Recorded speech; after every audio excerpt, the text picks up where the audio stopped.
These 4 books, I think, are the really, really core because they're the fundamental tools and mindset you need to actually, deal with the world we live in today and your career path. And if you don't have these 4 principles locked down and using them in an unconscious competence fashion, you're going to really struggle. I'm Celisa Steele.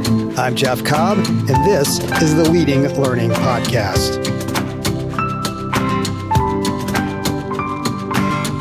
Welcome to episode 314, which features a conversation with Jerel Bonner.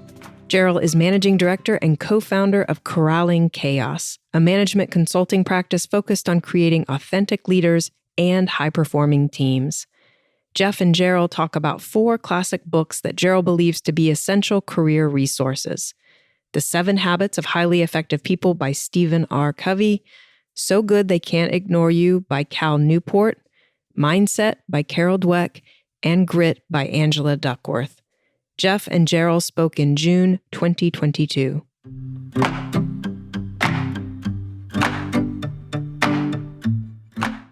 Now, Jerel, you've been on the podcast. This is your 3rd time, and you reached out to us this time to say that you wanted to talk about 4 books that I'm assuming you have found very valuable in your career or in helping the people that you work with. And so we're gonna dive in on 4 specific books, kind of classics. These are well-known books. But I was thinking before we start talking specifically about those 4 books, I'd love to know more about how you view the role of books in general versus other types of resources in your own personal and professional learning mix. Because we know, and we'll link to past episodes with you, one of the first ones we had with you was really your focus as a lifelong learner. You are a very committed, dedicated, and structured sort of lifelong learner. So how do books fit in for you? How do you value books as part of your learning mix? Yeah, so that's a great question. So I value books in my learning mix because I'm going to give a caveat here, and it's probably going to not go well with audio listeners. But I think audio listeners are losing out of the learning process because if they're driving their car and they're walking down the street, they're not fully focused on what they're reading. Right. So a voice is reading a story to them and giving them a caveat and giving them an anecdote, but they got to watch the streets so they know where to turn. They got to watch their speed limit. They got to look at other cars. They're thinking about, well, why am I going to this store? I hope I don't forget anything. And if somebody says something to them, they get interrupted and they lose that train of thought. With me, when I still read books. I mean, I go to the library and take books out of the library. I order some books off of Amazon and I sit down and read them. And while I'm reading them, I have all these little sheets of paper. And when I see something really important, I tag the page. And then I go back and I take that note and I stick it into my Evernote file for all the books that I'm reading. So when a client says to me, Jerel, A, B, C, I can go, that book, this book, that paragraph, this paragraph. Just recently, related to some of the books that we're talking about, I just was reading The Hope Circuit by Martin Seligman, who is the leading psychologist on positive psychology. Positive psychology, yeah. Right? So, I'm reading his book, and in the middle of his book, he has this program called the PERMA model. And in the PERMA model, when he teaches the PERMA model, he talks about teaching people about positive relationships. And then he was talking about a client, and he's like, we're teaching our clients to build positive relationships. And I'm like, oh my God, building positive relationships is part of my one of my programs called Office Powers. And I have relationship powers, and how do you build relationship power? So all of a sudden, I was able to actually realize and tap into my unconscious competence and realize, why did I come up with the relationship power as part of my office power model? Because it's been something I've been reading about in all my different books all across my learning journey. And now this great psychologist has actually said, yeah, this is what we teach people. And I'm like, yeah, I've that came to me as well as something that people need to learn about relationship power and positive relationships. So being able to like come up with that and then realize that I came up with that because I read his book and I saw the connection is pretty amazing, because most of the time when we tap into our unconscious competence, we never really know we're doing it, right? And to know you're doing it says you're really connected to your unconscious. I think it's a great point. So many ideas and practices manage to sort of insinuate their way into your life because of what you've read. And as you're, I think, implying, often you're not conscious of that. It's kind of filtering its way in. And then eventually you may become conscious of it and really make it part of your life and your practice. I think too, books in some ways may get a little bit of a bad rap because I think people view them as this kind of static thing, this, passive artifact. But if you're really engaging with a book, if you're really using a book in the way it can be used, it's a very active thing, because you will be, like you're saying, taking notes, whether that's by hand or clipping things and putting them in Evernote and other places. Hopefully you're going to go back and review books over time. You're talking about, tagging those pages and things like that. I do that all the time. And to encounter a book at different points in time can also just be a really eye-opening experience. Because if you're reaching out to me, I went back to these books that you mentioned, and most of them I hadn't read in a very long time. But I'm in a different place now, and I engage with that content, that thinking now, and it reshapes it in a way that wouldn't have been possible the first time or the second time or the third time I read it. I'm always going back to books and pulling new things from them. And not only that, so if we take Martin Seligman as the example or the anchor, so I started off reading Martin's first book, Learn Optimism, before I went to China. For your audience members that are hearing me speak for the first time, I spent 14 years there.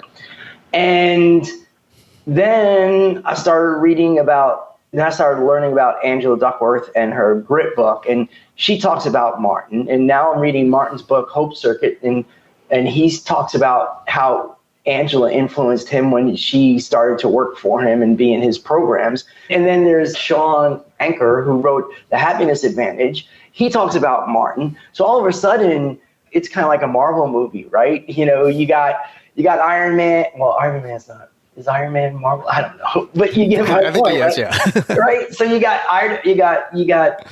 got how Iron Man came about, and then you figure out how, and then all of a sudden they introduce Spider-Man, and then they introduce Thor, and you're like, and then you start to see how they all work together you get all the connections, yeah. Yeah, you get all the connections. Well, when you start reading all these books by all these different people and you start getting the connections, it makes it really easy to stay in, that's your mental algorithm making the connections and saying, stay on this path, because you're really learning and you're really growing and you're really having a lot of fun and you're able to use it. And kind of back to your statement about able to use it. Now I take my book covers and I make presentations. I made a presentation to a client 3 weeks ago. And as I was getting towards the end, as I've learned about making presentations, I said, okay, the fun methodology is we're going to reference these 3 books, and we're going to use the principles from these books to create fun and fun culture in your office. And then the next slide was, we're going to use these 3 books on change methodologies to use the actual methodologies to make the transformation to creating a fun office. So all of a sudden, I'm not just making a presentation and leaving my client wondering, well, where are you getting this stuff from? Because a lot of times they say, well, what's your methodology? And I'm like, no, these books are my methodologies. Again, I've never seen anybody do it, but I've just learned through my years that, hey, showing the methodologies is important because that's what the client wants to know. So using those books as the anchors and showing them that these are the tools I'm going to use is really helpful. And you reached out with 4 specific books for the purposes of this podcast, and those were The 7 Habits of Highly Effective People, so the real classic by Stephen R. Covey, So Good They Can't Ignore You by Cal Newport, Mindset by Carol Dweck, and Grit by Angela Duckworth. All big sellers. Those are popular books. And I gather you're viewing those as sort of as essential career resources. Is that correct? And what makes these four books in your mind so essential as a career resource? And then maybe we can dive down into each one of them a little bit more specifically.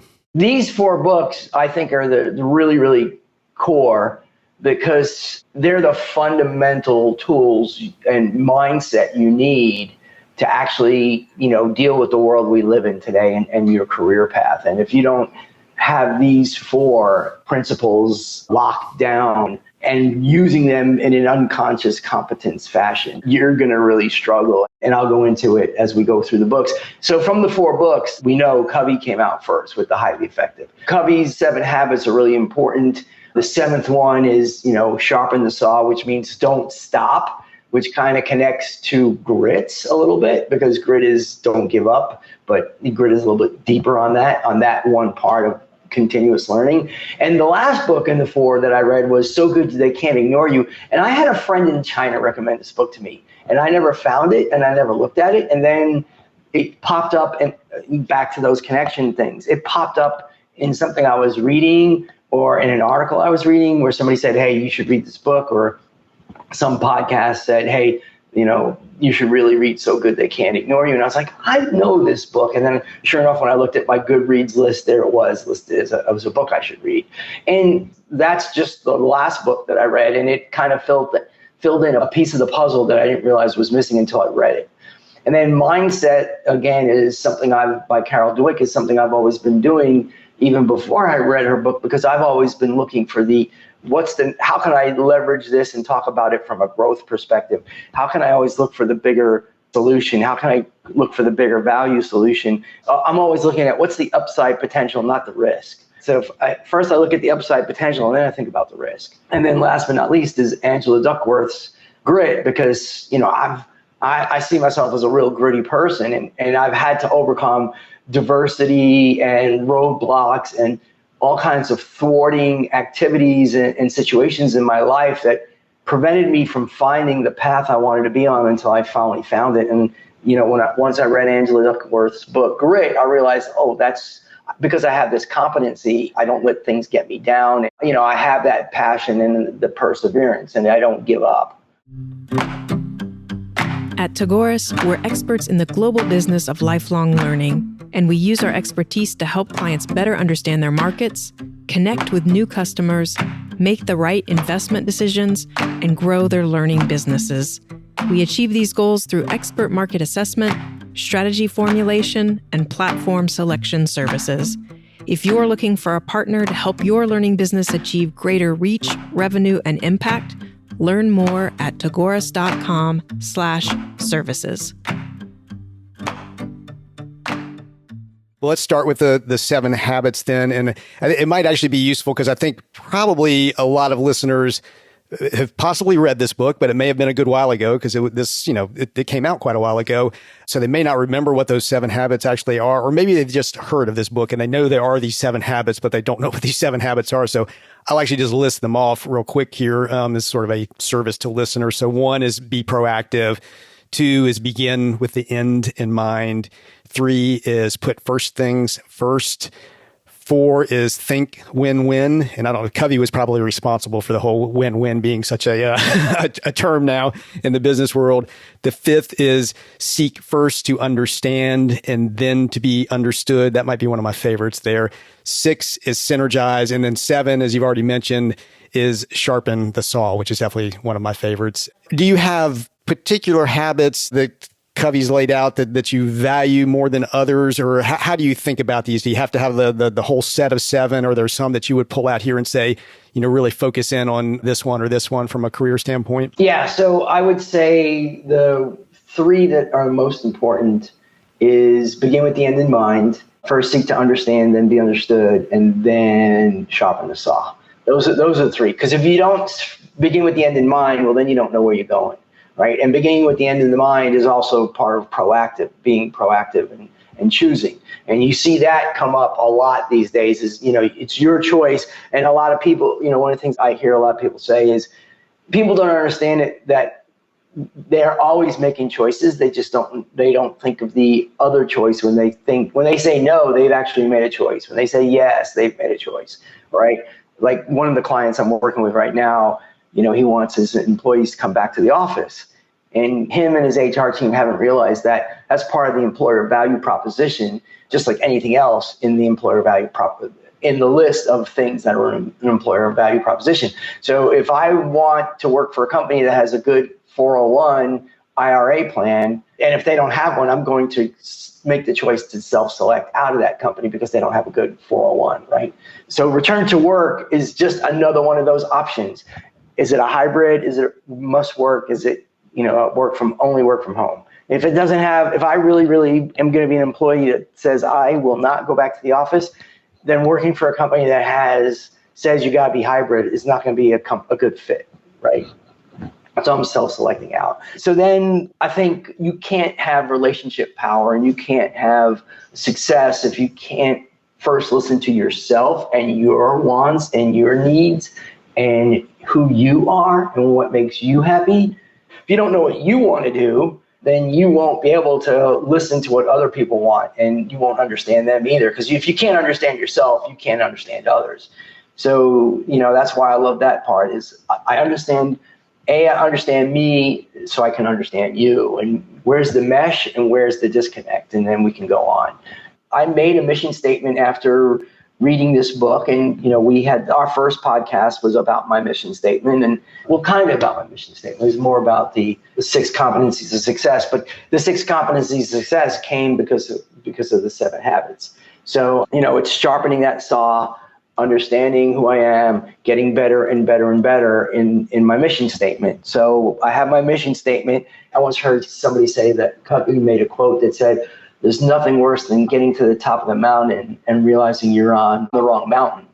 And then there was a similar one that he said was, there's nothing worse than putting the ladder up and climbing the ladder and finding out you're on the wrong wall, right? So you got to have your mission statement so you know where you're going, and then you can put it all together. So if you don't have your mission statement and you don't know and especially in today's world where we talk about personal branding and employer branding and having a life with purpose and meaning, you can't go anywhere without doing Stephen Covey, because if you don't have your mission statement, I was working with one client and, I asked one of his management team members, so how do y'all make decisions based on the mission of the company? And the person responded, I was like, I don't know the mission. So then I started asking the other managers I was coaching, and 4 out of the 6 did not know the mission. And when I told the CEO, hey, your employees don't know the mission, he's like, but we have one. I'm like, okay, you have one, but they don't know it. Right. So that kind of and then he told me that was the best thing. He said, having your service tell me that my team didn't know this was really valuable. Yeah, I imagine it's a pretty common thing too. I think too, we're talking about the 7 habits and focusing in on some of them, but I'd probably even pull back from there, and this might be a good segue into Cal Newport as well. But just the fact that Covey talked about these as habits. I mean, these are things you have to cultivate and make a part of your life and your practice over time. And I don't know the business literature all that well at the time that Covey published, but I think he was probably one of the first people who really framed things that way. It said you have to focus on your habits and develop these habits if you do not have them. And I say that's a good segue into Cal Newport, because Cal, with the so good they can't ignore you thing, the myth he is trying to bust is the whole follow your passion thing, that, if you're just passionate about something, everything else is going to follow. And that's not really true from his perspective. It is about doing the work. It is essentially about, developing the habits and the craftsman-like practices that are going to make you great at something, and then passion will follow. Or at least that's my read of Cal. How do you think about Cal and so good they can't ignore you in this mix that we're talking about? So I look at Cal, and like I said, it was his book and so good as the last piece of the puzzle that I had figured out without reading his book. And then I was like, oh, his book makes all the sense, and he fills in this blank. And then once I finished reading his book, I said, oh, there's the set, right? That just came to me. So in So Good, he talks about, I agree, it kind of threw me for a trip as well when he said, no, following your purpose is wrong. But then as he goes through the book, he's actually saying your purpose is right, but you have to make sure it has an economic engine, which is what Jim Collins talks about in Good to Great, right? So good is saying you can make great cookies, but if nobody wants to eat those cookies because, it's so loaded with gluten, then you're not going to have an economic engine. And what Cal says is figure out what's your economic engine and then figure out if you're passionate about it. And he also says you're not going to figure out your purpose tonight. It's going to take you 5, 6, 7 years. It'll emerge over time. Yeah. As you do the work. Yeah. Right. As you do the work, you'll go, oh, I like doing this. This is what makes me happy. And like even today, when people say, Jerel, what makes you happy? I tell people saving lives makes me happy. I donate blood. I work blood drives. I hike for cystic fibrosis. You're generous enough to support me on that way, and I raise money for them.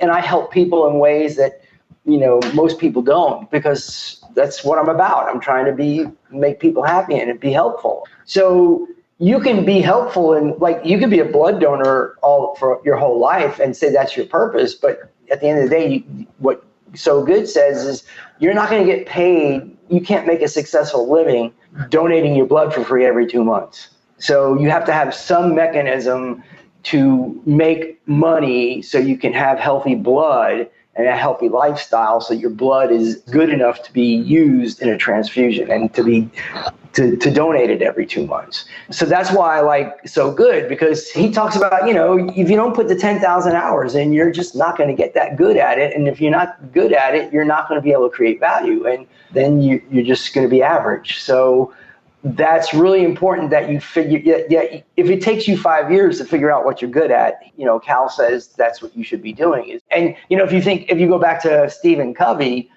so once you write your mission statement in Covey, Covey's whole purpose, begin with the end in mind, is when you're dead, this is what people will put on your tombstone because you spent a lifetime doing it.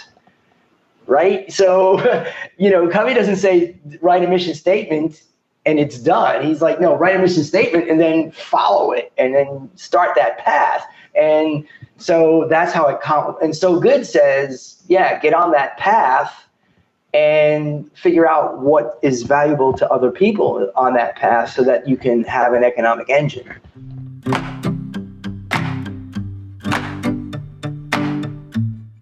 And I think both Covey and Newport sort of point the way to points that Carol Dweck and Angela Duckworth are going to make, even though I'm obviously not following chronological order in saying that, because I think Cal's was the most recent out of all of those books. But it is this idea that you invest in doing the work and becoming better and better to, even though Covey says, start with the end in mind, it's not like the end is actually crystal clear. I mean, it's still sort of shaping as you invest in the work over time and it emerges. And I think in Cal Newport's world, as you do the work and become better and better at the work, you have that economic engine, you have the control that he talks about, the autonomy that's related to your work.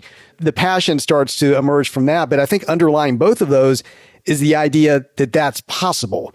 If you're not necessarily born with enormous talent or genius, as Angela Duckworth would put it, you don't necessarily know what your passion is right out of the gate. You can do the work and get yourself to the point where you become who you're going to value in life. I mean, and I'm trying to, I guess, segue us towards Dweck here because Carol Dweck's position is there's this growth mindset and there's this fixed mindset. And in her book, Mindset, that's kind of at the core of it.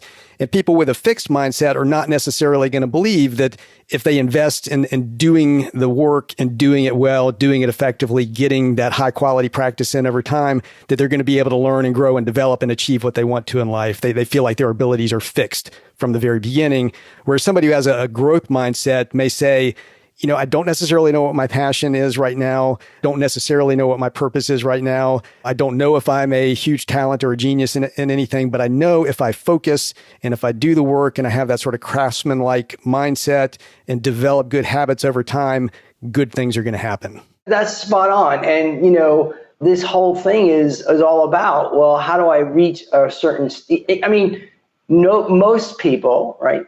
Most people, the middle of the bell curve it takes 10, 15 years to get up the corporate ladder, whatever ladder it is, whether you're jumping from one business to another, whether you're jumping from one industry sector to another sector, and you're leveraging those skills. There's always got to be a set of habit. There's a core set of habits in the marketplace that you got to have, regardless of which market you're in. It's definitely. I mean, my mission statement was, 2 sentences, and now I have like 30 different rules that I follow in the rules of life. And the fixed mindset versus the growth mindset is you have to be open to seeing the upside potential and then evaluating the risk. And, what do you do? How do you make that good calculation, and how do you deal with it, when you're finished with it? And, you can see, when you're dealing with people that have groupthink, that's a fixed mindset, right? You just go, oh my God, this is a groupthink environment, and I don't want to be here because they can't see the upside. And, anybody that can't see the upside is going to fail, or they're going to plateau out, and they're not going to get, Cisco is a good example of a company that's plateaued out, right? They can't go any further. IBM has plateaued out. They really haven't figured out where they're going next and what they're doing next. So having this growth, other than a growing market share, which is pretty simplistic, right? Growing market share is not going to get in Cisco and IBM's world. They're not going to be able to make those jumps because they're not innovative enough, and they don't have a growth mindset in their organization. It's funny. I had not thought of it in that way before. The groupthink is kind of the fixed mindset of an organization. That's a good nugget to take away here. Let's touch on Angela Duckworth and grit then briefly. And I mean, so many of the themes that we've talked about so far obviously are there in grit as well. She's very focused, though, on, I guess I would characterize it as perseverance. And if you persevere, that tends to, compound over time. Again, good things happen when you essentially do the work, I guess is what it comes down to. How do you think about grit and Angela Duckworth? So Angela Duckworth and Carol Dweck in Mindset, they both kind of anchor on a quote I heard from a friend in Toastmasters. And I don't know if he came up with it originally or if he stole it from somebody, but he said, hard work beats talent till talent works hard, right? So you can have talent, but if you don't actually put the hard work behind it, you're just not going to get there. And Angela Duckworth is all about, okay, so you know where you're going, you know the growth opportunity from the mindset, right? And you're willing to go. Mindset is kind of like, I'm going to take the path that nobody's been on because maybe that's where the solution is, right? So you go down the path, and next thing you know it, you got obstacles in your way. And Angela Duckworth is like, well, you're going to have these obstacles, and you're going to have to overcome them. And you're going to dig down. And again, if you have your mission statement and and you're good at it, you're not going to worry about the tripping. You're not going to worry about the mistakes you make. You're not going to worry about, you're going to see. And so the grit and the mindset kind of work hand in hand because you're going to grow from your mistakes. You don't worry about the mistakes. And as guys like you and me and people like you and me that do all this learning about, how to have the right habits, we've learned to say, oops, I made a mistake, sorry, right? Excuse me. We've learned how to practice in safe environments so that we get it right, so we can go into environments that are not safe and not make the mistakes. So we know where to test new material. We know where to test new ideas. We know what to look for. And then we turn around and say, okay, now we can try it in uncharted waters. And that's because we have the growth mindset and because we have the grit not to give up. So we keep going. In today's world, they really got to have grit.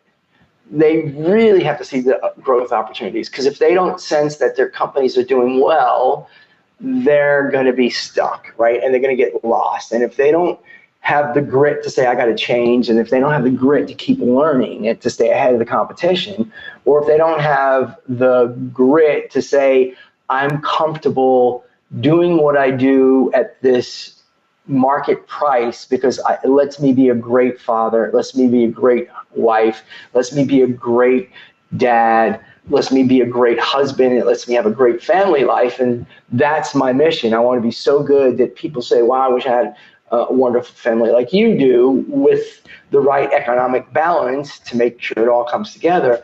Then that's what you do. Grit is part of having that sacrifice to say, I got to do well. I remember do well to, cover my economic base and my costs to live. And then I can, move on to the other stuff.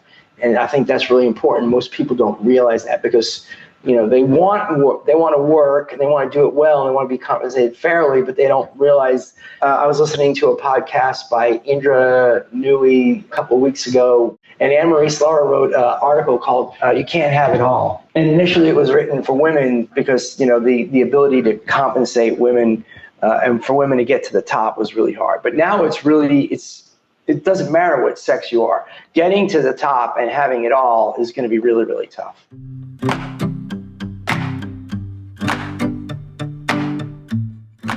So that's sort of a very quick, high-level tour of these 4 books. And we're clearly seeing themes that emerge here around doing the work, continually learning, believing you can learn, and trusting that as you invest in doing the work well, that the purpose, the passion are going to emerge. And as I said earlier, good stuff is going to happen. There's kind of that sort of common theme throughout these. I'm wondering how you make use of these books or how you might recommend listeners make use of these books. I mean, is this something where you will go back and reread all 4 of them every few years? Do you just kind of dip in and out of one or the other at different times?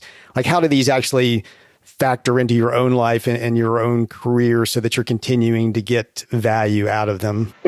So with 7 Habits, I have my mission statement. So I know who I am. I'm comfortable with who I am. And you might have remember me saying this before. I don't care if other people don't like me because I'm happy with who I are and not everybody's going to like me. So I don't worry about it that way. And I know I'm on my mission. I know I'm on my path. And I know my path keeps me happy. I know what makes me good, and I know that the people that don't ignore me are getting value from me.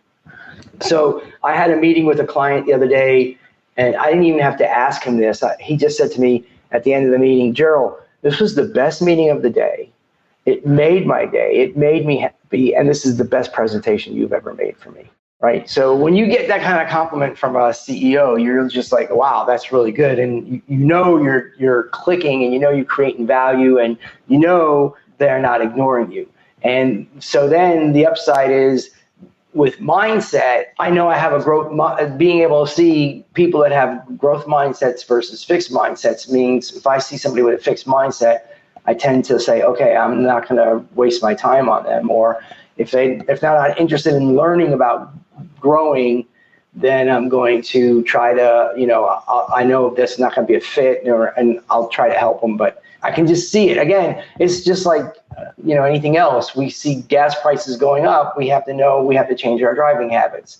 So it's all about the mindset, right? We know we have to adapt. So that knowing that we can adapt and looking for the upside versus the negative is really important.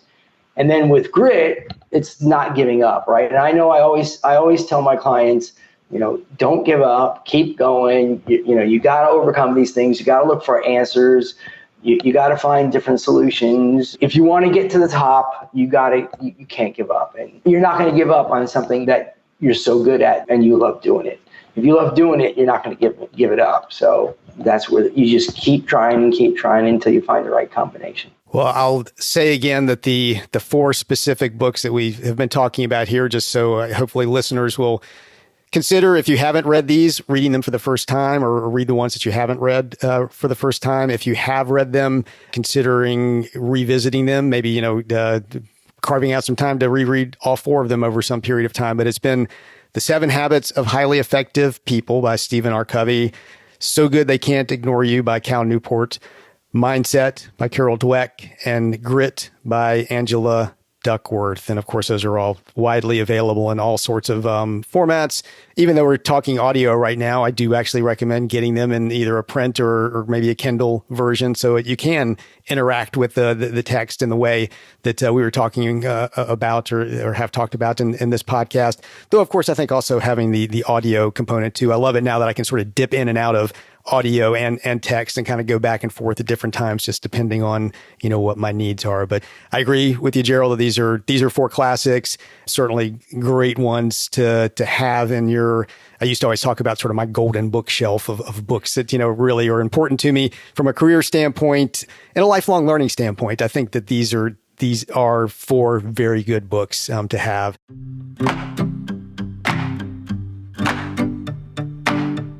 Jerel Bonner is co-founder and managing director of Corralling Chaos. You can find links to the Corralling Chaos website and Jerel's profile on LinkedIn in the show notes for this episode at leadinglearning.com/episode 314. And Jerel would love to connect with podcast listeners on LinkedIn. At leadinglearning.com/episode 314, you'll also see options for subscribing to the podcast. We'd be grateful if you would subscribe if you haven't yet, as subscriptions give us some data on the impact of the podcast. We'd also be grateful if you would rate us on Apple Podcasts, especially if you find the Leading Learning podcast valuable. Jeff and I personally would appreciate it, and those reviews and ratings help us show up when people search for content on leading a learning business. Go to leadinglearning.com/Apple to leave a rating. Lastly, please spread the word about Leading Learning. At leadinglearning.com/episode 314, there are links to find Leading Learning on Twitter, LinkedIn, and Facebook. Thanks again, and see you next time on the Leading Learning podcast.